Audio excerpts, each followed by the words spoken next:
If you've ever tried to cut a large piece of PVC pipe around your home, you know it can be quite a challenge to cut it nice and square. You're right, Danny.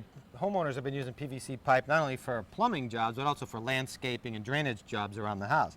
But the challenge when you're working with a pipe, this is 3 inches in diameter, but it comes 4, 6, even 8 inches, Right. is how do you mark it to cut it squarely? Right. Well, all you need is a strip of thin cardboard that's long enough that you can wrap it around the pipe and then overlap itself by at least 1/4 of the length of cardboard. So by lining up the cardboard, you're really getting exactly the squareness all the way around the pipe. Right, because if it's not lined up, if these edges aren't lined up, the line's not going to be square. So you just pull it tight and make sure these edges are perfectly aligned. Then just take a marker and run it right along. Oh, okay. See that? And that'll give you a nice square line. You just do that all the way around. Just follow the cardboard. And you see, just by looking at it, it looks pretty square. So Now, I know there's a lot of different saws that you can use to cut a PVC pipe, but all of them are a bit of a challenge to get it started. It wants to skate along the surface of the pipe. You can cut it with, we're going to use a hacksaw, but you can cut it with even some wood cutting saws. But you're right, how do you get it started? Because this is pretty hard and slippery.